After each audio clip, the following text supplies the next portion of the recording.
হ্যাঁ, যার কারণে মানে আমি যখন ডায়লগ ডেলিভারিগুলো দিচ্ছিলাম তখন আমি তানিমের সাথে কথা বলছি, তানিম এটা কি এভাবেই দিব, নর্মালি ভাবেই দেবো, তখন আমার কাছে যে হ্যাঁ, তো সেইভাবে যদি বলি তাহলে হ্যাঁ, যে এই ডায়লগগুলো বিশেষ করে ওই যে বেবি, মনে আছে। এবং আমি তো পেছনে বসে আছি আর কি, এবং মাথায় ইয়ে আছে, আমার হেডফোন আছে, আমি শুনতে পাচ্ছি, ওনারা তো দেখা যায় হয়তো আরেকটু দূরে ইয়ে করছে, আর আমি মনিটরে দেখছি। তো যখন দিচ্ছে উনি আর জাহিদ ভাই পারফর্ম করতেছে, আমরা কিন্তু এখানে হাসতে হাসতে মারা যাচ্ছি আর কি, মানে এবং বেশি শর্টও দিতে হয় নাই আসলে, মানে খুব ওনারা দুজনই আসলে আগে থেকে প্রস্তুত হয়ে, মানে স্বাভাবিকভাবে ওনারা এত বড় অভিনেতা, এত ভালো অভিনেতা আর কি, এটা আমি বলবো যে আমি ভীষণ লাকি আর কি। আর আমার সেগমেন্টে আসলে ডায়লগ গুলাই খুবই একটু ফিলোসফিক্যাল ছিল, মানে গল্প তখন ওদিকে যাচ্ছে আর কি, মানে ওর উপলব্ধি হচ্ছে আর কি, সিরিয়াস ইমোশনাল ভূত না হয়ে কোনো উপায় ছিল না। দর্শক হিসেবে যদি প্রশ্ন করি, কার অভিনয় এই সিনেমা আপনার বেশি ভালো লেগেছে? জাহিদ ভাই হচ্ছে আসলে 10/10, হ্যাঁ, কারণ আমি সবসময় বলি যে উনি আসলে চাকাটা ঘুরিয়ে নিয়ে গেছেন, হ্যাঁ। তারপরে চঞ্চল ভাইয়ের কথা আমি ডেফিনেটলি বলতে চাই, জয়া পাই। আর ওইদিকে হচ্ছে তারিক এনাম খান, খুবই অল্প একটু সময় আছেন, কিন্তু তার কিছু কিছু বিষয় যে এটা তো বলতেই পারি, কারণ এটা তো ট্রেলারে দেখায়, হ্যাঁ।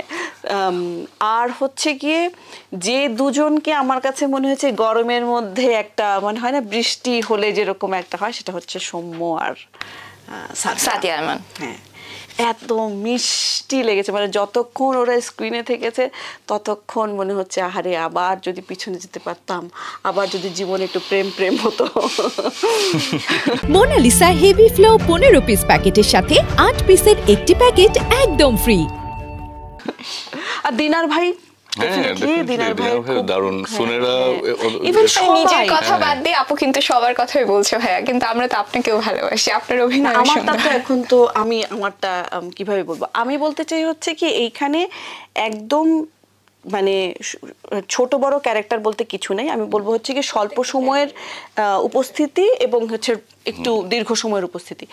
একদম স্বল্প সময়ে হচ্ছে ওই যে ভাগনাটার নাম কি থাকে, জয় এবং জয়ের ওয়াইফের যে কনভারসেশন একটা ছোট্ট, ওইখানেও দেখলে মনে হবে না যে ওরা যে আসলে মানে নন অ্যাক্টর বা এরকম, মানে সবাই সবার জায়গায় যতটুকু করেছে, মানে মনে হচ্ছে ওই চরিত্রটা আসলে ওকে ওইখানেই ওইভাবেই লেখা হয়েছে। এবং এটা আসলে সিনেমাতে খুব গুরুত্বপূর্ণ বিষয়, রাইট কাস্টিং।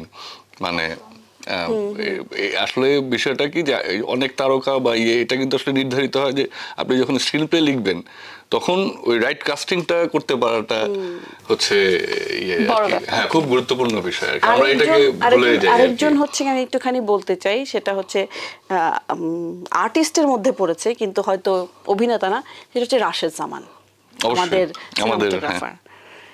এবং সবাইকে এত সুন্দর লাগার হচ্ছে মানে রাশেদ হচ্ছে আমি বলবো যে one of the very significant একজন আমাদের এই ছবিতে, মানে চোখের আরাম যে বলছিলাম না, ওদের অ্যাক্টিং তো আছেই, প্লাস হচ্ছে কি অ্যাঙ্গেল না কালার সব কিছু খুব সুন্দর, খুব সুন্দর, পোয়েটিক।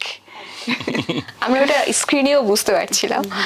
ভাইয়া, আপনার কাছে আমার প্রশ্ন যে এই সিনেমাতে যদি জাহিদ হাসান, চঞ্চল চৌধুরী, অপি আপা, জয়া হাসান, আফসানা মিমি এরা না থাকতো, তাহলে কি উৎসবকে আমরা পর্দায় দেখতে পেতাম? মানে এরকম এটা তো আমি ভাবিও নাই যে ওনারা থাকবেন না আর কি, মানে দুঃস্বপ্নও ভাবি নাই যে থাকবেন না। মানে লেখার সময় হ্যাঁ এটা আদারওয়াইজ এটা লেখা সম্ভব না। যখন মানে আমি তো উনার চরিত্রে তো উনিই অভিনয় করছেন, তো এটা তো উনাকে ওখানে তো লেখা আছে স্ক্রিপ্টে অপিকরিমি, রাইট? সো এটা তো আসলে আমরা মানে আগে থেকে সিদ্ধান্ত নিয়ে করেছি, যদিও ওনাদেরকে অ্যাপ্রোচ করেছি লেখার পরে। মানে আমরা যখন গল্প শুনেছি তখন ওপি হিসেবেই শুনেছি, যখন স্ক্রিপ্ট পেয়েছি তখন ওই যে অপি করিম হিসেবেই পেয়েছি।